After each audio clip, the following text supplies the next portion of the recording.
Roll call. This action is taken by calling each board member's name with the board member answering present. Mr. Murray. Present. Ms. Wilson. Present. Ms. Higginbotham. Present. Mr. Kazook. Present. And Ms. Wicker.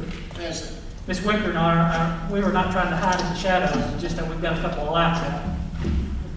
You're trying to tell us something. I think you look better than that. Thank you. Appreciate it. See, It that's does. what it was. Okay, public comments. Anything anyone wants to say? This is sad, Brandon. Well, I was going to promise myself I wasn't going to have an opening comment, but I've got one. I noticed that number 7 will recognize the number of teachers rightly so, and they really deserve it. But I'd like to bring up the comment that through all this pandemic that we've gone through this school year and through the summer, the cafeteria folks making these meals, handing them out, and I'm sure in many cases their hours are well beyond what they should be. They really deserve a lot of recognition. I agree. Agreed. Thank you. Anyone else? Okay, we'll move on. Lake Cumberland Regional College and Workforce Center construction update.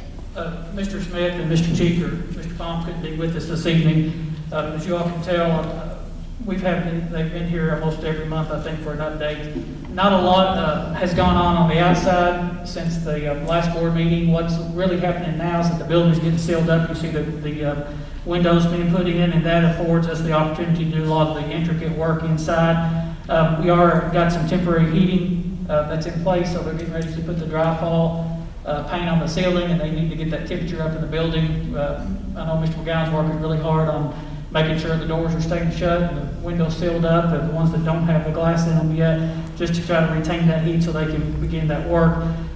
It's really, everything's come to shape as far as like the office complex now. You can identify each individual area. The drywall is excellent. The soffits that you all approved last week or last month on that change order, they've all came to being, but it's just a lot of work that's going on inside now that puts you think about from now until August, when we're going to have students and teachers in that building, that's not a lot of time. And a lot of work has still got to be took place, but it's certainly, they're doing an excellent job, and they're every day at it. The place was just hopping today with folks, and so we have no concerns with that. But it's just it's a trying time with COVID and working around all those things, but I give credit again to Larry McGowan. He has put such effort and planning and foresight into this whole project. We're just really fortunate to have him as the job superintendent on that. But so I hate that they can't be here this evening to offer the update, but we'll touch on some other things, Ms. Wicker, on the change orders. We'll get into that on the center.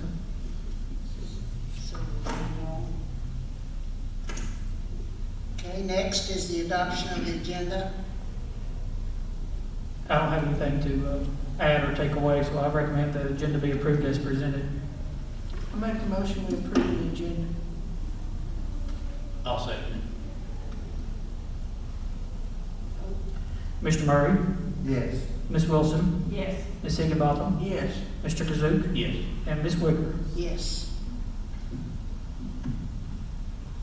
Okay, recognition.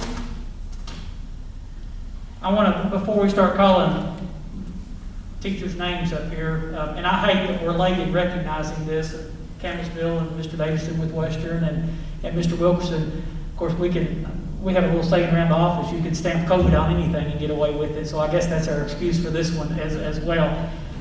We'll call you all up here, and I want to encourage you, you don't have to, but you're certainly welcome to say anything that's on your heart or your mind, and you can, whatever, if you've got something to say, we would welcome you to say that, but no pressure if you don't.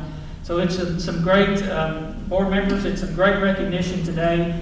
And we'll start with Mr. Donnie Wilson. As you all know, had a lot of fanfare here in the county. He was one of the semifinalists for the Elementary School Teacher of the Year. So Mr. Donnie Wilson.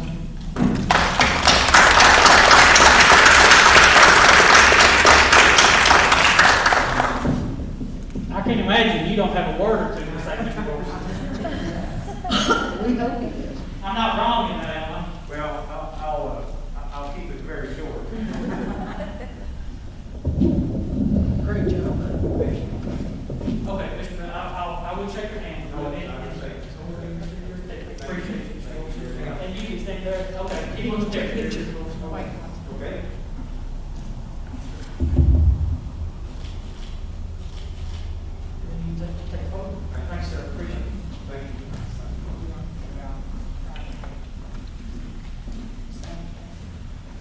I'm going to keep it very brief, I promise. Just thank you all so much, and thank you all for being here. But mainly, I just want to thank all the people that support me every day at the school level, at the district level, and my colleagues and students especially. You can't be recognized as a good teacher without having good students. That's the crux of the whole thing. That's why we're here. And I just encourage everybody to make it through this time we're going through, because there is a light at the end of the tunnel. And they just announced it just a little bit ago. This new, we have 2 vaccines now, so I really think that if we could just make it just a little bit longer, we'll have this thing licked. So thank you all so much, and I promise that's all I'm going to say. Thank you.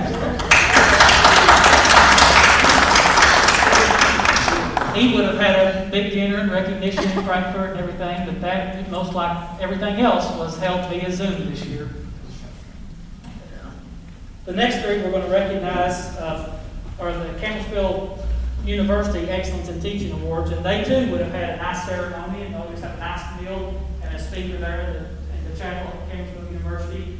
But we always have 3 folks that are recognized each year at the elementary, middle school, and high school level. For the Campbell University Excellence in Teaching 2020 Elementary School Award recipient is Ms. Susan Walters.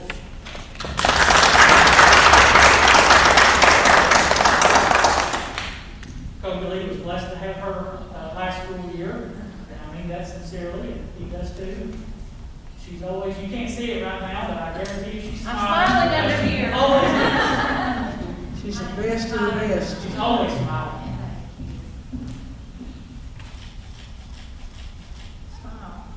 Yeah. Congratulations. You're welcome. Want to say anything? Great job, Susan.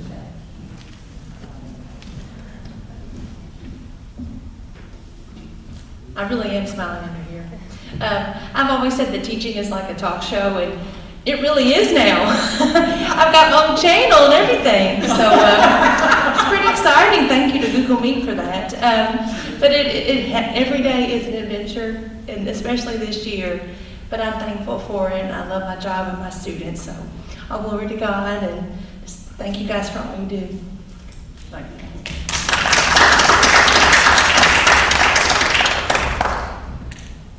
Another awesome teacher for our Campbell University Excellence in Teaching Award certificate for middle school goes to Ms. Shaw.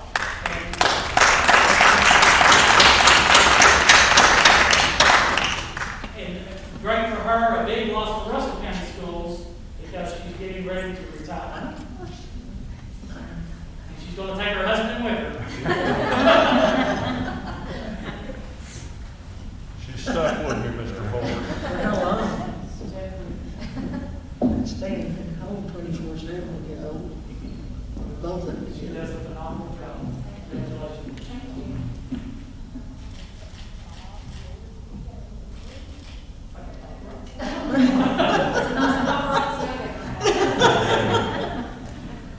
You're welcome to say something.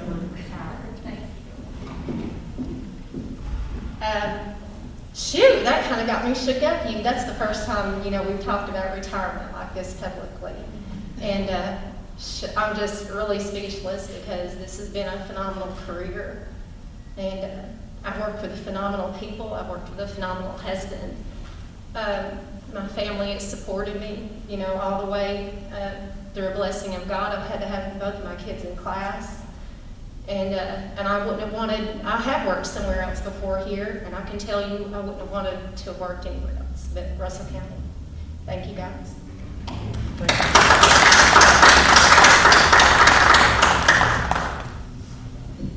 And our high school Campbell University Excellence in Teaching Award recipient is Miss Bethany York. Now, Rita, you better cheer loud.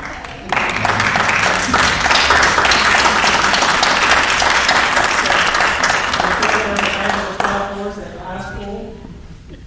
Rita's kind of partial. I know. That's sandbox is good.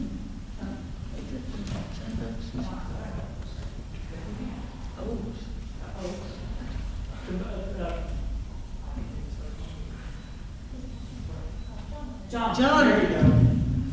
Yeah. Go ahead, then. Your message. Yes. had it in the family. You had it, that's right. I'd just like to say what a great blessing this is. I'm a product of Russell County school system and was very blessed to get to start my career here. And I truly love what I do. It's a gift to get to do something that you love every day. And I love my students, and they just amaze me. I learn as much from them as I hope they learn from me. So, very blessed. Thank you all. Thank you.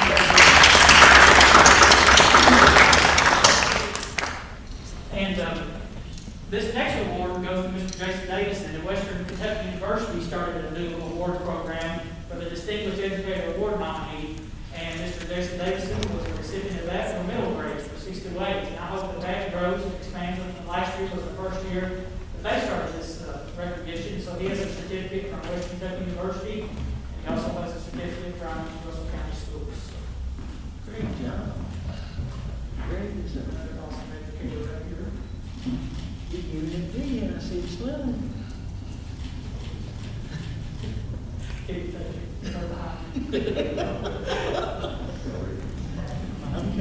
that's my buddy. I was born and raised in Louisville, but I'm a proud Russell County. I love being from Russell County. I love teaching at Russell County Middle School. Sad to see Miss Dawn go. I learned at least 2% of everything I've learned about teaching from Daryl Shaw. So I appreciate that. But proud to be on the stage with all these. Yeah, that's right. Proud to be on the stage with all these phenomenal educators. I never once regretted going into education. I love teaching. I love being with the students. This year's wild, but we're going to make it, as Mr. Donnie said. And my last comment is, Donnie Wilson was robbed. Y'all have a good evening.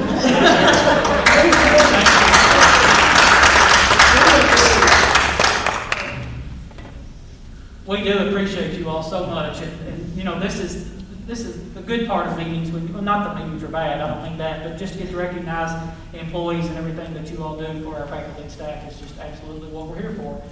We appreciate you all being here with us. Do you have that? Dr. Parker. Am I supposed to come up? Whatever you want, most comfortable with.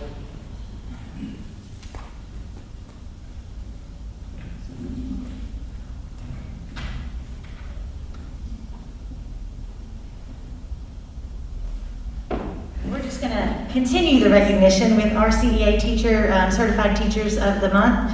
We're still trying to get caught up from COVID, so none of you all feel like you've been overloaded the last couple board meetings, but where we had none and we weren't in person, and it's just something we really want to make sure they get a chance to do in person, to have this type of recognition. So the first one that we have is our August Teacher of the Month, and she's already been recognized today, but it is Miss Bethany York. Miss York teaches at the high school, language arts. She also taught in the middle school. We did academic team together for a year. And she's been here for 6 years now. She had her bachelor's from Lindsay Wilson and her master's from the University of the Cumberlands. And I'll be honest, all three of these people that we're going to recognize today, I love every one of their quotes that they chose to share. And hers is, "A flower does not think of competing with the flower next to it. It just blooms." And I think that's wonderful. So Bethany, we have a monetary congratulations for you. So if you want to come up and get your check. And while she's up here, she likes reading, baking, playing the piano, raising her little boy, and spending time with her family. And I don't know if you have anything else you want to say. Again, just so blessed and so thankful, and something that I didn't say earlier, but it's kind of crossed my mind since becoming a mom, that yes, it's a difficult time, but I appreciate so much more, even though my little boy's not school age yet. Parents, the community, they send us their gifts, the most precious that they have every day. And it's just very rewarding to get to meet those kids, talk with them, and build relationships. And it's been hard to do it this way, but hey, we're still building relationships, and I'm so grateful for that.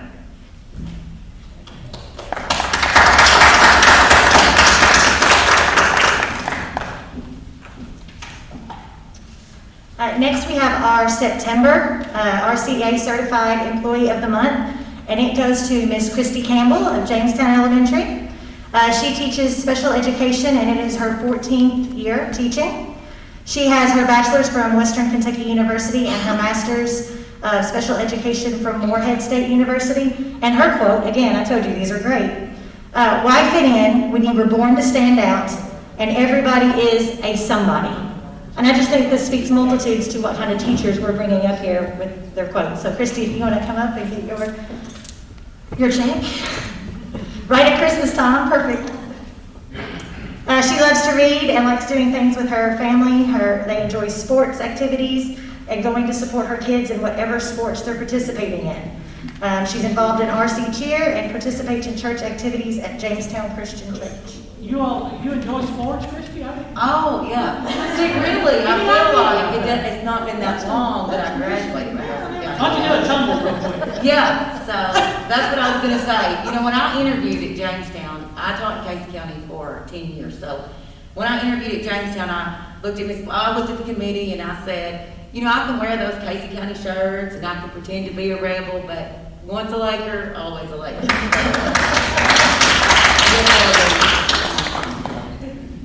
But no, truly, I am blessed to work in this district. I'm blessed that I, was able to graduate from Russell County High School, and my kids are blessed to be in this district with all these amazing educators, and that I've been able to kind of go to school with them now. So. I feel like we're having a revival. One last one and then we're done, I promise. And this, our October RCEA Certified Employee of the Month is actually not here today. He sent me a text and it is playoff week. And he is a coach, so he is out with the boys on the football field, and as soon as that ended, he had his class to go to. So he's still furthering his education. So again, that just speaks multitudes. It's Vince Stevens, and he is at Salem Elementary, teaches health and PE to K through 5. 22 years that he's taught. He had his rank 2 in physical education from the Western Kentucky University. And his quote, it's not whether you get knocked down, it's whether you get up. So again, just really impressed with all the quotes, as I always am, because we have amazing teachers here. And as a parent, I probably should have said this in public comment, but as a parent, I'm blown away with what my kids are learning. So I know I'm a teacher and that makes me biased, but I'm not talking about me, I'm talking about my kiddos. Our teachers are rocking this virtual learning. It is awesome. So anyways, that's RCEA's Teachers of the August, September, and October. So thank you all. Let's give everybody.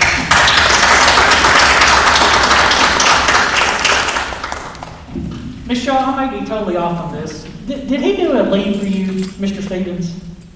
Did he do a what? A leave for you? Oh, he did, a maternity leave. Yes, because he was doing your leave when I was covering Mitzi Stevens back in '98. Wow. Yes. That's when this one came. And there he sits. Yeah, right there. Yeah, I thought Mr. Stevens did your leave and I did Mitzi Stevens' leave. That was 22 years ago then. Yeah. Sometimes I word that wrong and I tell people I had a maternity leave. But I covered Mitzi. That just seems like yesterday. She's retired now and you're getting ready to retire. Yeah. It does. Yep. Yeah. Yep. Huh? You're next. No. But thank you all. This is a way to start a board meeting. Well, it certainly is. Okay, get down to this now. Consent agenda items. For the consent agenda items, we have the previous meeting minutes, payment of bills, construction funds, school activity funds report, financial report, and the treasurer's monthly report for October 2020. I'll present that from Ms. Carnes. Balance on hand at the beginning of the month was $4,210,761.75. Total of all receipts for the month, $1,810,960.98. Total of all receipts and beginning balance, $6,021,722.73.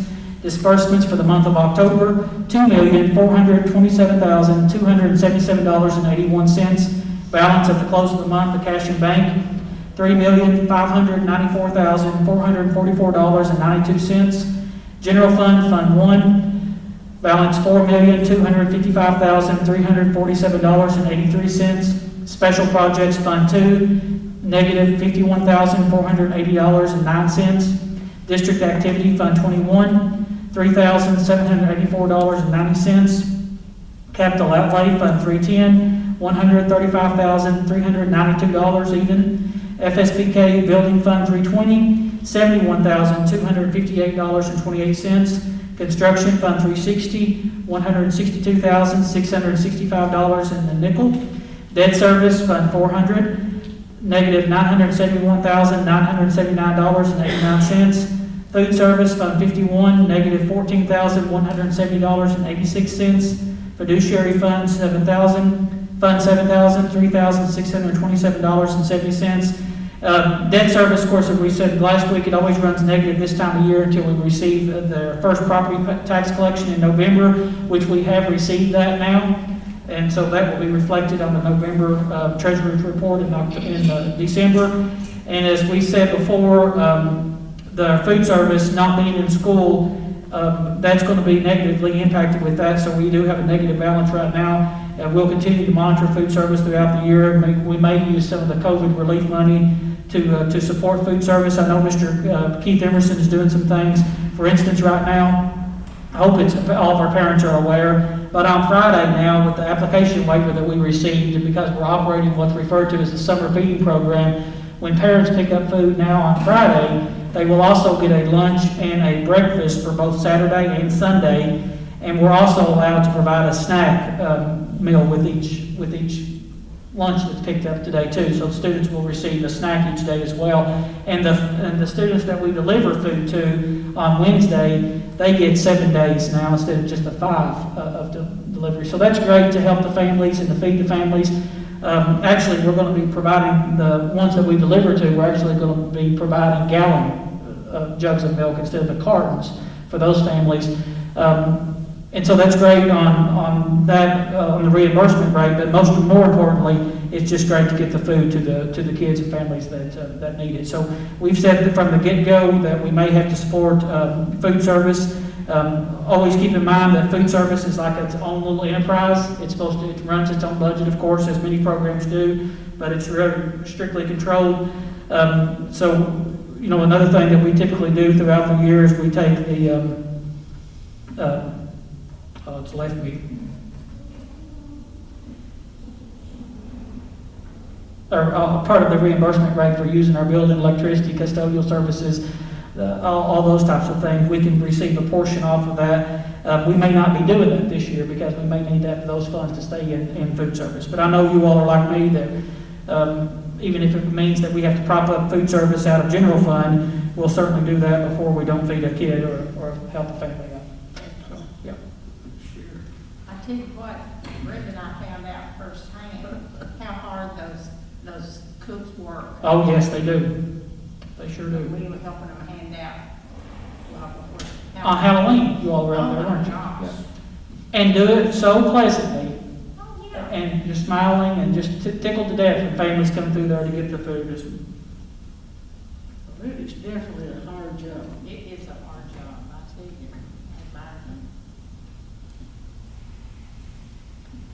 Okay, we need motion. I'll make a motion, we approve the consent agenda items. I'll second it. Mr. Murray, Yes. Ms. Wilson, Yes. Ms. Higginbotham, Yes. Mr. Kazook, Yes. and Ms. Wicker. Yes. Lake Cumberland Regional College and Workforce Center change orders. Okay, here's some change orders proposed for the Lake Cumberland Area Technology Center. The first one is just the Branscom's Construction Company, their construction management fee for all of the attached change orders in the amount of $848.52. The next two directly involves Branscom's.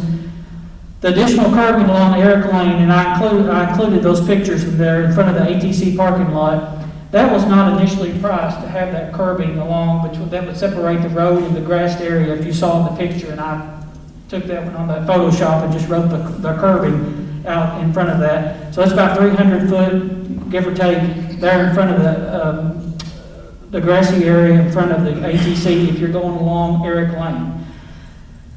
In absence of us curbing that, in my opinion, it will probably be hard to keep that looking like anything because of just the traffic. When we host larger events for softball or soccer, the people are going to park there if there's not something there to keep them off that curb. I think while we're doing this for the amount of $14,641, I think it's a prime time to do that and fix it and do it right. If we don't do it now, I think it's going to be one of those things looking back and we'll go, why did we not do that? And to protect the land through there. I know that's a side road, but when we have softball, when we have soccer, there's a lot of folks that come up and down that road. This is just going to protect our investment, in my opinion, for that. On the next one, on PR 18, that's the landscaping, an amount of $18,041.20. 3 different companies, groups that we had solicited bids through under Branscombe. This is a change order under Branscombe because they are the general trades. This one is with Sam Skaggs. You saw the pictures attached to that we had. One thing we really, really like on this one are the walls that are built up around the trees and the dry creek bed that's over to the side. And if you think about that slope of that grassy area there in front of the ATC, that dry creek bed will help to separate on part of it from the grassy area. So that's all that on the landscaping. The Dixie roofing, this is to add a roof hatch. It's in the amount of $1,150. We're probably going to add that in the mezzanine area of the auto mechanic shop because you go up the mezzanine area and you have rooftop access from that area. For the amount of $1,150, it's not necessarily required by code because the current high school has a roof hatch, but for maintenance purposes and for the gas company really wants us to have a roof hatch on this building. Again, by building code, not necessarily required because we can gain rooftop access from the high school, but from a maintenance perspective and from the gas company with the boilers and everything, they really want us to have that. And for the price of $1,150 versus of us having to, while they're roofing, versus of us having to come back at a later date and say, well, we need a roof hatch, now's the time to do that too. Very, very reasonable price. Also, before I forget to mention it, Kevin Cheek and Tony Fahm with Sherman Carter Barnhart, they reviewed all of these change orders and agreement and with the pricing and everything else. Okay, on the Knights Mechanical, and I've included some pictures this afternoon if you want to pull them up there. In the original scope of work on this duct work on the amount of $8,593.20, it's the transfer air duct. It was left off the original scope of work and pricing. Part of that we feel like, so in the design, it was never put in, and so it was never bid to begin with. It was never priced, it was never bid. We feel like probably part of that was the oversight to where, if you all remember way back when, we had initially proposed that if we did not have money to build the entire building at one time, the auto mechanics and I think carpentry was going to be an add-on at another part. Well, this comes out of the industrial arts part of the building going over, mixed loan industrial maintenance going over into the carpentry, auto mechanics part, which is below the carpentry part. We feel like maybe that they didn't extend that over on the plan and design part from the industrial maintenance over to the mechanical part of the auto mechanics of just thinking about that second add-on. Regardless, if it would have been priced to begin with, this would have already been added to it, but it's something we just have to have. It was just never included in there. You can't have the duct work if you don't have all the returns and stuff go to it. So it's not a change in so much that a design change, it's just that it was left out of the initial cost to begin with. The next one is we have to pay it and then we will be paid back from the bonding company with Rogers Aluminum and Glass. If you recall last time Mr. Smith talked about how we had to cover up all of the windows and the garages and everything with temporary enclosures, and it was high quality industrial plastic, reinforced plastic, and then all the 2x4s involved and the material and labor. That is total of $8,201.20, and you see that little asterisk that I've got there. We will be reimbursed by Rogers Aluminum Glass Bonding Company for that because that was necessitated by the delay and us having to switch companies from Rogers Aluminum to Lake Cumberland Glass. So how this will work is we'll pay Branscombe for that right now, and then their bonding company will pay us back. for that fee, because that was only necessitated because of the lack of getting that glass and everything in there with Rogers Aluminum. So I know that's a lot to digest. I know you've had it all in your books, but I'll be happy to answer any questions or have any discussions that you've had. We've included the other two landscape designs that we've got pictures for on that, but for the price, the one, and Mr. Cheek agreed too, not only is it the cheapest, but we like it as better compared to the other ones as well. So that sloped green grass area right now is what the landscaping calls for on that.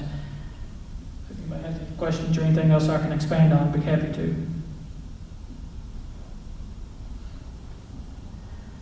But I recommend that the presented change orders for Lake Cumberland Regional College and Workforce Center be approved as presented. I make a motion to that effect. Please, Sure. Mr. Murray, okay. Mr. Murray? Yes. Ms. Wilson? Yes. Ms. Hickenbottom? Yes. Mr. Kazook? Yes. And Ms. Wicker? Yes.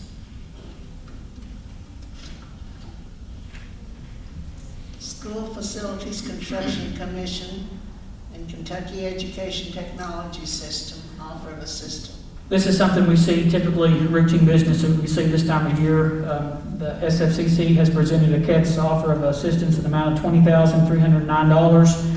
I recommend that we accept the SFCC, which is School Facilities Construction Commission, offer of assistance and escrow the full amount of $20,309 for up to 3 years. Again, just as a reminder, that has to be matched dollar for dollar with general fund dollars or something from a school level, and then so that we put in dollar, they put in dollar up to the $20,309. So in essence, we get, the time it's done, it's almost $41,000 because we have to match it. So for technology-related stuff. Motion? I make a motion. Ms. Brenda? Mr. Murray? Okay. Mr. Murray? Yes. Ms. Wilson? Yes. Ms. Higginbotham? Yes. Mr. Kazook? Yes. And Ms. Wicker? Yes. My bless you, just keep doing that. School year 2021-2022 District Calendar Committee. The school buses there. Okay, my thing jumped down there. We'll just be glad to see buses on the road.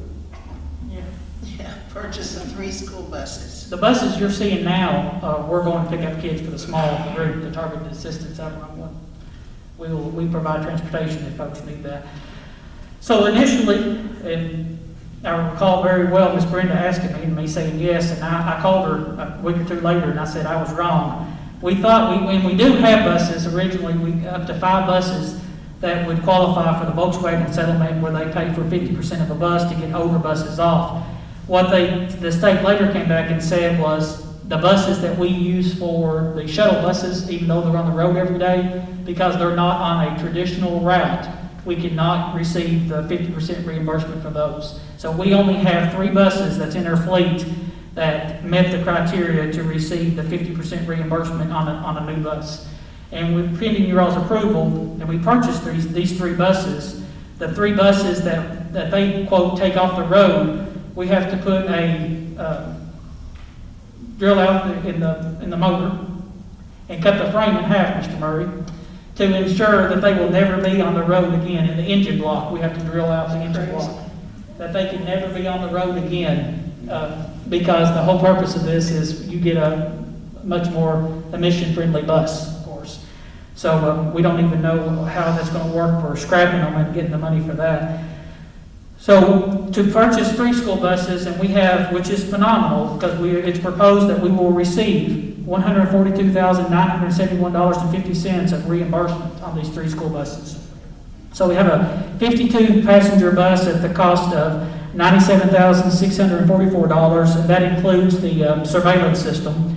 We have a 72-passenger bus at a cost of $106,183, and that includes the camera system. And a 78-passenger bus at a cost of $116,321, And again, that includes the surveillance system on each of those. So including the surveillance system, it's a total cost of $320,148. But again, we're looking at on your third page over in your book, in your packet, $142,971 reimbursement. So it comes at a really good time, because you all know for the past several years, we've not been leasing buses, we've just been paying them straight out. And this is a great opportunity. I wish it could have been 5, but we don't have 5 buses that are in the fleet that are eligible for the reimbursement. But getting 3 buses at essentially half price is still phenomenal, to get 3 buses for that We were price. just talking about earlier in the year that we couldn't afford to buy as many. Yeah. This year, so now this is gonna give us the opportunity to go ahead and buy the 3. So,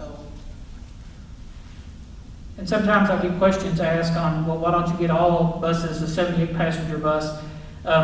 The smaller buses, for instance, like the 52-passenger bus, they have to go on certain roads that are narrow, they're hard to turn around on, and different things like that. And, rural Kentucky, you have to make those decisions, and so that's why we have some different size buses, and they're used in different parts and different routes of the county. So I recommend approval of the purchase of 3 school buses equipped with the provision MSC surveillance system through the Kentucky State contract with a cost of $320,148, and then we will file for the reimbursement. And I give our transportation department a lot of credit. They really tried to negotiate with the state and see if there was any way that we could get 2 other buses to qualify, but it just wasn't going to happen.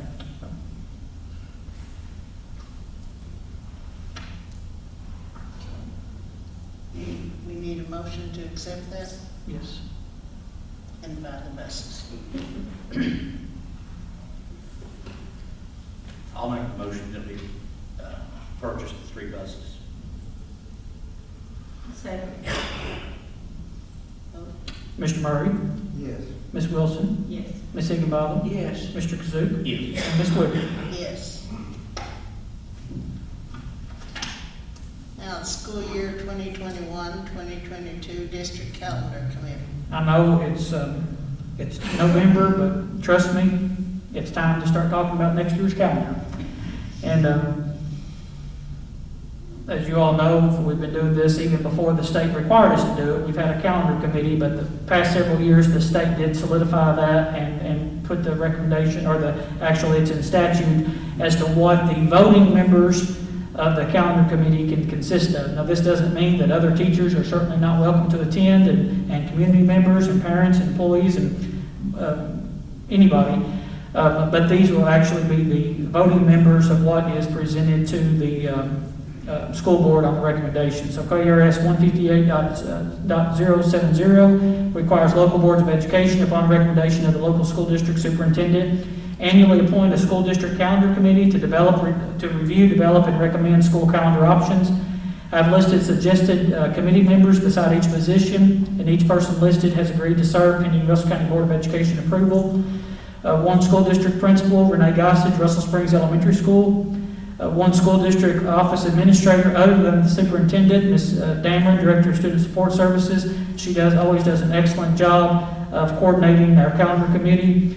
1 member of the local Board of Education, Sheila Wicker, board member and chair. 2 parents of students attending a school in the district, Mr. Dale Onion and Mr. Jeff Dick have both agreed. 1 elementary school teacher, Ms. Marcy Ryan, and that's actually, she's really good for this because she goes to all 3 of the elementary schools. And 1 middle school or high school teacher, Dr. Brooke Barkrug, and not only representing Russell County Middle School, but I think that's a great position as she serves as Russell County Education Association president as well.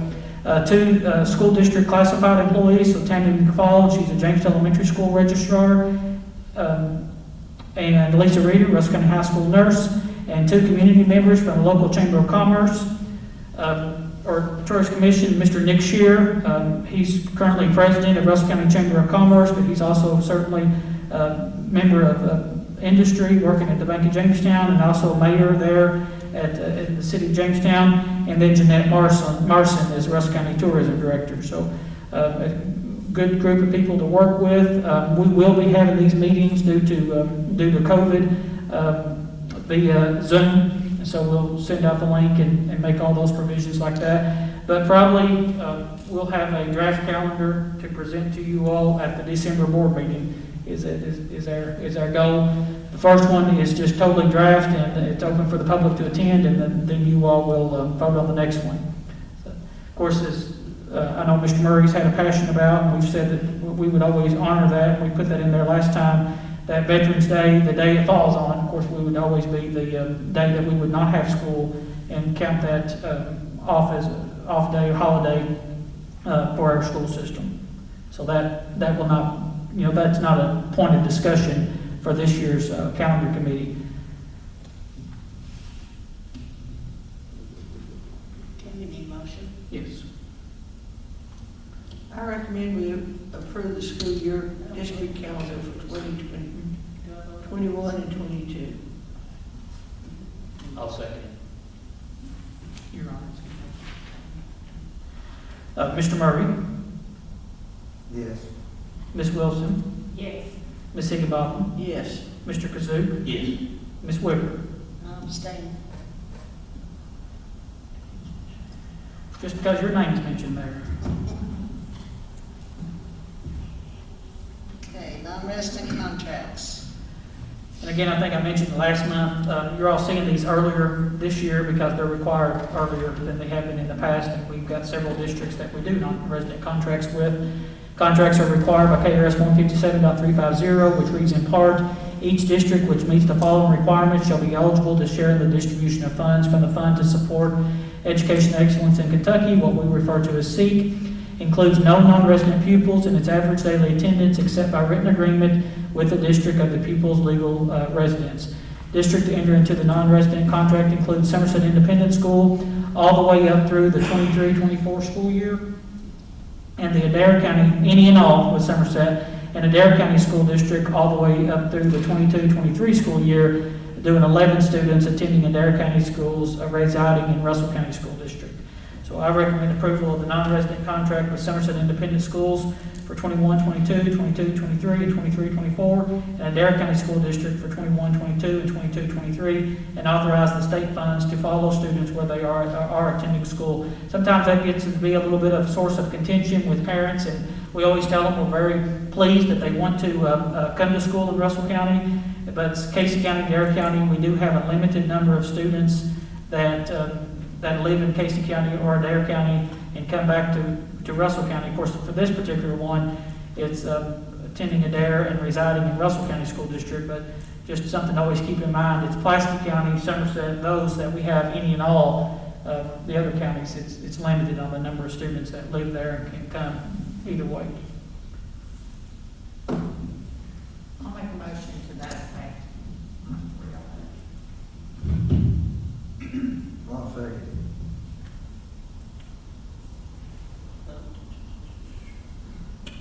Mr. Murray, Yes. Ms. Wilson, Yes.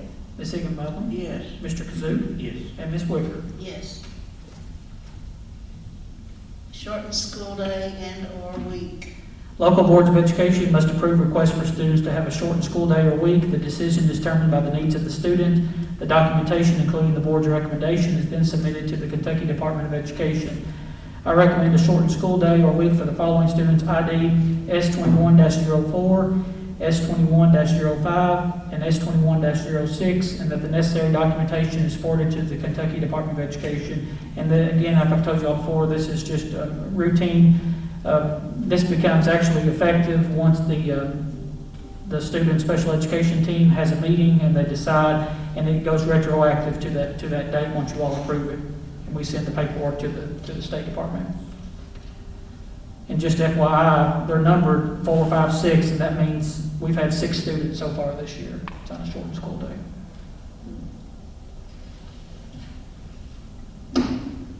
We need a motion. I make a motion we approve the shortened school day and our week.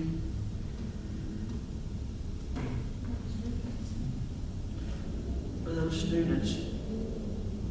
Second. 4, 5, and 6. Mr. Murray, Yes. Ms. Wilson, Yes. Ms. Higginbotham, Yes. Mr. Kazook, Yes. and Ms. Whipper. Yes. Revision to policy 08.2323, social media, first reading. Okay, this is really, this need, I view it as a need to change this policy, came about really as we go more virtual and so much information is sent out via social media. Our current policy, for instance, a teacher that had an assignment that they wanted to, or some kind of resource that they wanted to share via a social media site during school hours on the school's network, or maybe a principal wants to announce that the PTO meeting is tonight and they want to put that on Facebook while they're at school. Our current policy prohibits the use of the school's network for social media sites. And in this day and age, a lot of information is communicated. So when things go out from school, for instance, our school librarians, for the most part, have been responsible. I know so certainly at the middle school and high school, they do a phenomenal job of pushing that information out to our parents and our faculty and staff and our students. But that's coming off of their own device because it's currently prohibited on our policy for the school's network to utilize for the social media.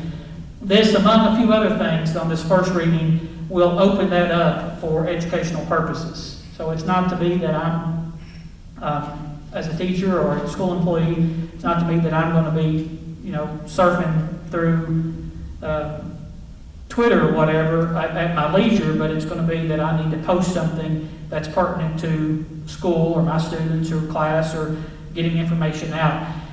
So when I worked with some samples with our policy consultant, they recommended, and he even consulted with the policy director, Ms. Katrina, at the Kentucky School Board Association, for us just to, for lack of a better term, just to scrap our current policy version and just go with the Kentucky School Boards Association recommended policy. So that's the two different ones. You have our current policy and you have the Kentucky School Boards Association 08.2323 access to electronic media.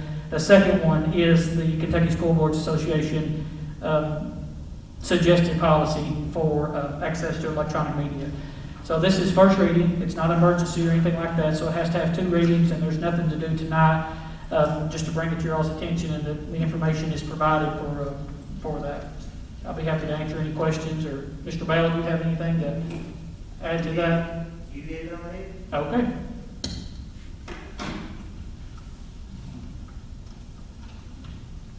So there's no action to take on that. Personnel reports. Kimberly Miller resigned, Russell County Middle School Assistant Volleyball Coach. Rachel Miller resigned, Russell County High School, Russell County Middle School Assistant Cheerleading Coach. Kimberly Huckleby resigning, James Elementary School Instructional Assistant. And Julia Francione resigning, Russell County Middle School Exceptional Education, effective 12/11.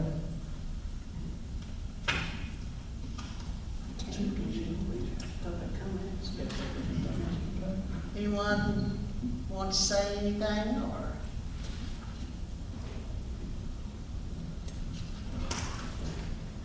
No? Brenda? Make a motion to adjourn.